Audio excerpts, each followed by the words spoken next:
Pemirsa, sejumlah lembaga survei pemilu menilai angka golput atau pemilih yang tidak menggunakan hak pilihnya pada pemilu serentak 2019 ini berpotensi bertambah dibandingkan pemilu sebelumnya. Berdekatannya hari pencoblosan dengan hari libur nasional berpotensi banyaknya pemilih yang menggunakan waktu mereka untuk berpergian dan tidak menggunakan hak suara mereka. Kami akan paparkan berikut sejumlah data dan faktanya untuk Anda dalam Fakta Bicara pagi hari ini. Kita simak dalam grafik yang pertama ini.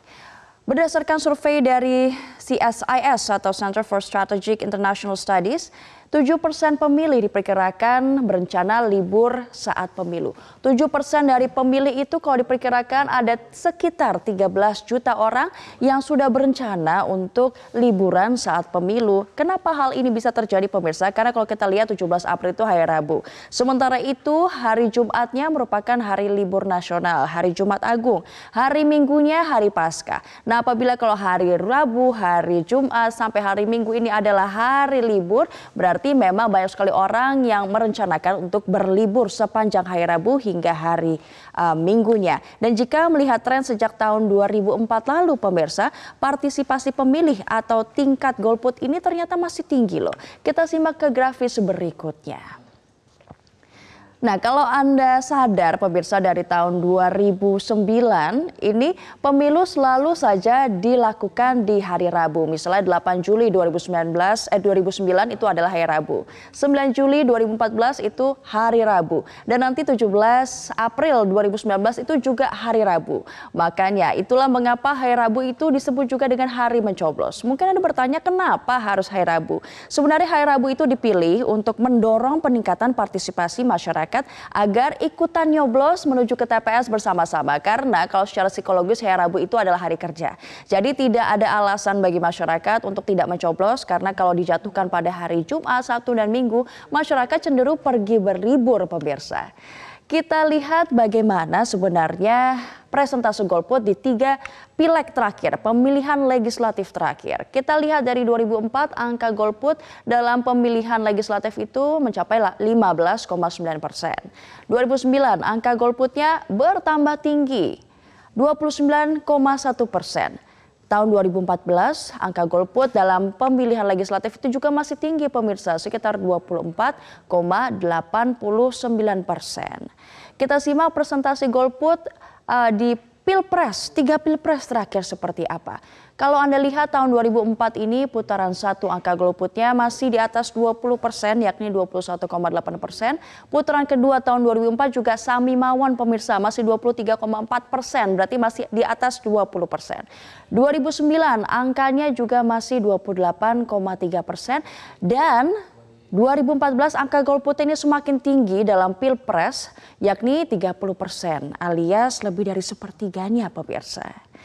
Nah kita simak yang berikut ini adalah side story atau ada suatu kisah yang menarik saat Presiden Joko Widodo mengingatkan kepada masyarakat pemirsa yang hendak pergi berlibur, jangan liburan dulu, terlebih dahulu harus berpartisipasi dalam pemilu 2019 serentak yang digelar pada 17 April mendatang. Seperti apa pernyataannya kita simak dalam side story berikut ini.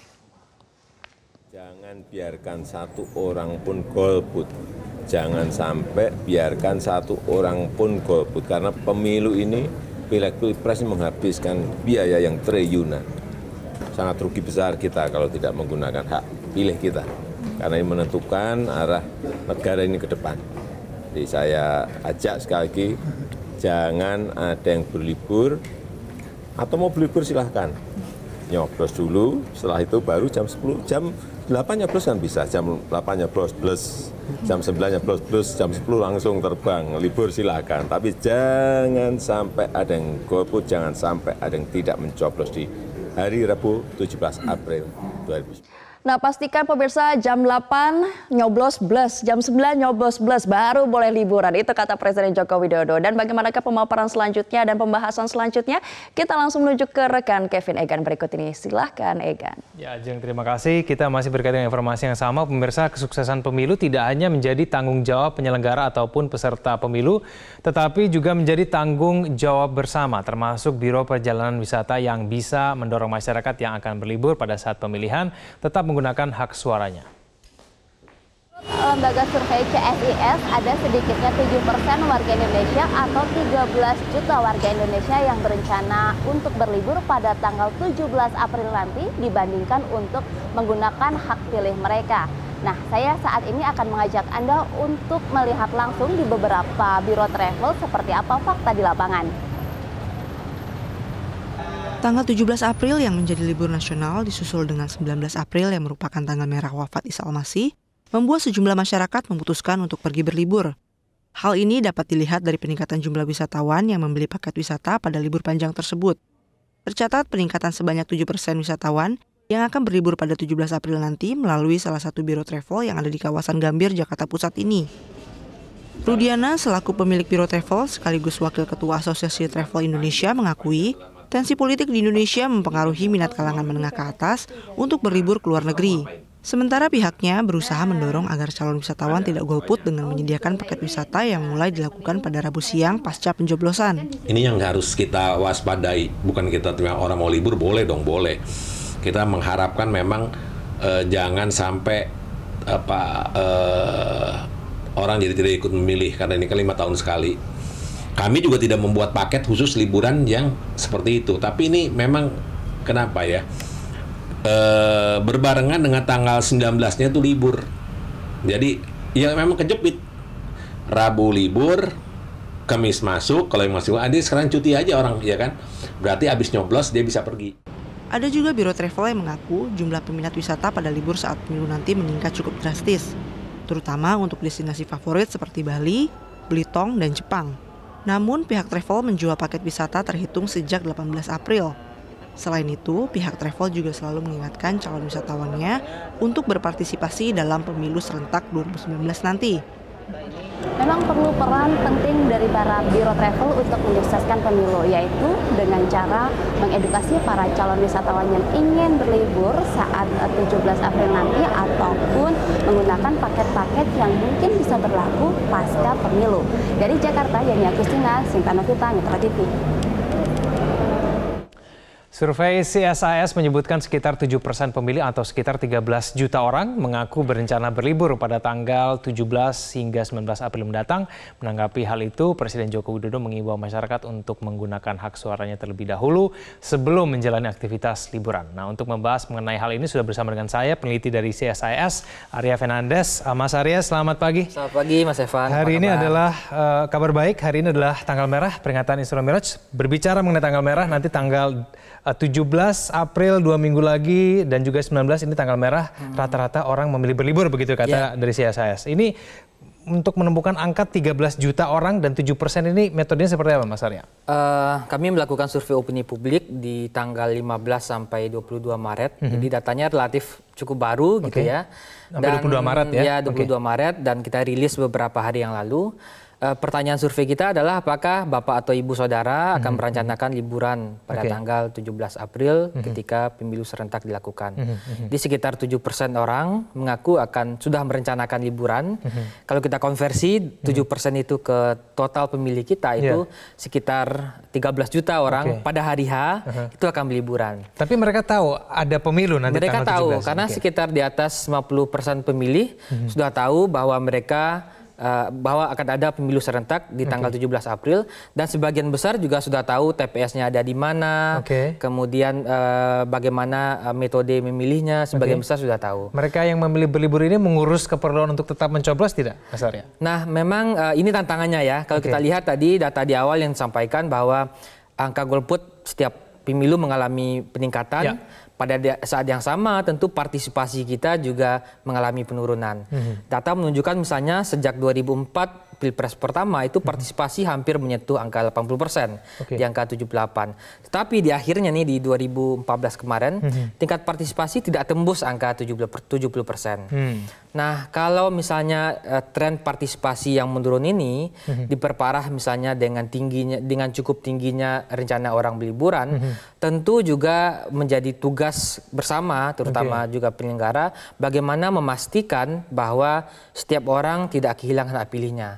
Banyak misalnya akomodasi yang telah dilakukan atau putusan-putusan Mahkamah Konstitusi, terutama beberapa waktu lalu dengan memberikan kemudahan kepada pemilih yang tidak memiliki IKTP.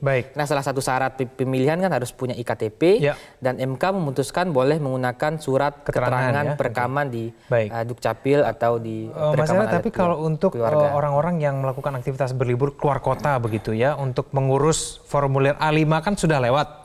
1 bulan sebelum pemilu, 17 Maret nih, itu batas akhir. Nah ini mereka bagaimana nih? Apakah kemudian mereka bisa dipastikan mereka tidak akan bisa menyoblos gitu meskipun pada saat sekarang kita kampanyekan jangan golput atau seperti apa nih? Ya memang bagi orang-orang, jadi MK kemarin memutuskan masih bisa untuk mengurus surat pindah TPS karena alasan khusus. Misalnya orang tengah sakit, dia harus berobat keluar kota, dia bisa urus itu. Kemudian orang yang dalam pelaksanaan tugas, dia bisa urus juga, atau tahanan. Tapi kalau orang yang berliburan ke luar kota, itu tentu ruangnya sudah tertutup. Karena untuk pindah TPS tidak dengan alasan khusus itu waktunya 30 hari dan sudah lewat gitu ya. Jadi memang ke depan dugaan saya orang-orang yang tidak berpartisipasi ini lebih banyak disebabkan karena faktor teknis tadi. Misalnya dia tidak mau atau malas mengurus suket perekaman IKTP atau suket keterangan KK, atau dia tidak mau juga malas mengurus surat perpindahan TPS misalnya. Itu yang mungkin menyebabkan orang banyak tidak memilih. Gitu. Ini pendukung dari Capres 01, 02 sih Mas yang melakukan aktivitas berlibur ini? Kalau kita cek datanya memang dua-duanya punya potensi kehilangan yang sama. Meskipun kalau kita lihat dari sisi demografi itu pemilihnya orang yang golput ini, orang yang merencanakan liburan ini lebih banyak berada di perkotaan atau daerah urban gitu ya. Mereka juga dari kelas menengah, berpendidikan atau berpendapatan tinggi gitu. Dan mereka umumnya itu sudah tahu akan ada pilpres dan pileg secara serentak. Mereka sudah tahu lokasi TPS-nya di mana, dan lebih penting mereka juga sudah tahu punya pilihan juga. Nah artinya kalau kandidat ini kan soal bagaimana kemampuan kandidat memobilisasi orang untuk datang ke TPS pada hari yang sama.